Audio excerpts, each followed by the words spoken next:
엘리야와 아방의 거대한 영적 전쟁 가운데에 사르밧 여인은 전혀 성경에 등장할 만한 인물이 아닙니다. 그런데 하나님은 그 이름 없는 한 여인의 그 고통 소리를 들으시고 100km나 떨어진 곳에 있는 이 엘리야를 그곳으로 보내주셔서 이 여인에게 구원의 복음을 전해주신 것이 얼마나 놀라운지 알 수가 없습니다. 여러분, 가난의 고통에서 풍요의 은혜로 하나님이 허락하신 것입니다.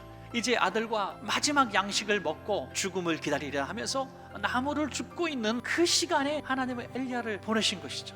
엘리야가 그에게 이르되 두려워하지 말고 먼저 그것으로 나를 위하여 작은 떡 한 개를 만들어 내게로 가져오고 그 후에 너와 네 아들을 위하여 만들라. 보통 사람 같으면 아들하고 먹고 죽으려고 하는데 그 양식까지 너 먼저 달라 그러냐고 말이야. 그 이후에는 우리 거를 해먹으라고 두 번째 떡을 만들 기름과 가루가 어딨냐 이거예요. 그런데 놀랍게도 이렇게 나와 있습니다. 내가 이미 과부에게 명령하여 내게 음식을 주게 하였느니라. 이 사르밧 여인에게 먼저 하나님께서 엘리야가 오기 전에 감동을 주셨다는 거예요.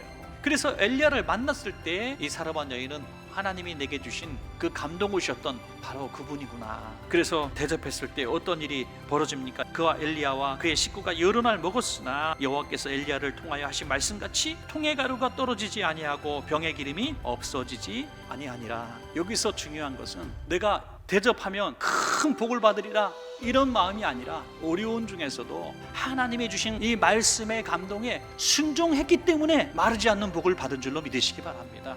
공식처럼 베풀면 복 받는다, 헌금 드리면 축복 받는다, 이건 틀린 공식입니다. 여러분, 순종할 때 복을 받는 거예요. 순종할 때 이렇게 하나님의 말씀에 순종하는 삶 살아보십시오. 가난해서 부요의 은혜가 여러분에게 다 있기를 주의 이름으로 축원합니다. 이 고통에서 받은 은혜 두 번째는 죽음의 고통에서 다시 살아나는 은혜를 받았습니다. 여러분, 사르밧 여인이 이 섬김과 순종을 통해서 너무 신기했을 것 같아요. 아침에 일어나면 또 만나가 내렸던 것처럼 계속 이것이 마르지 않는 거예요. 그런데 어느 날 그 아들이 병에 걸려서 시름시름 앓더니 죽은 것입니다. 하나님 은혜 속에 살아가고 간증 속에 살아가다가 닥치는 더 큰 환난을 만났을 때 우리가 어떻게 해야 되는가라는 기가 막힌 비결을 말씀하고 있는데요. 하나님의 사람이여, 당신이 나와 더불어 무슨 상관이 있기로 내 죄를 생각나게 하고 내 아들을 죽게 하려고 내게 오셨나이까? 이 원망은 내 죄 때문에 내 아들이 죽었습니다라는 회개였던 것이죠. 이해할 수 없는 상황을 바라볼 때에 자신을 먼저 돌아봤습니다. 그리고 또 하나의 증거는 뭡니까? 자기 죽은 아들을 엘리야에게 맡겼다는 거예요. 하나님의 손에 맡기는 거예요. 이건 어차피 내 손에서 할 수 있는 일이 아닙니다.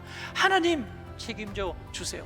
살든지 죽든지 주님 손에 맡깁니다. 이것이 사르밧 여인의 믿음이었고 그 믿음대로 하나님의 은혜가 임한 줄로 믿습니다. 여러분, 자, 마지막 세 번째는요, 우상 숭배의 고통에서 하나님을 섬기는 은혜로 변화된 것입니다.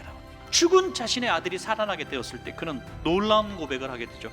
내가 이제야 당신은 하나님의 사람이시오, 당신의 입에 있는 여호와의 말씀이 진실한 줄 아노라 하니라. 구원의 고백을 하게 되는 거죠. 엘리야, 당신의 하나님이 이제 내 하나님이 된 것을 믿으시기 바랍니다. 여러분, 이 땅 살아가면서 이 마지막 세 번째 은혜, 구원의 은혜, 십자가 복음의 은혜를 가장 귀한 은혜로 받으시길 바랍니다. 여러분, 십자가의 복음 앞에서 이제는 사나 죽으나 굶으나 배부르나 내가 하나님을 떠나지 않겠습니다라는 신앙까지 나아가기를 원하시는 분들은 구원까지 이르를 줄로 믿습니다. 여러분,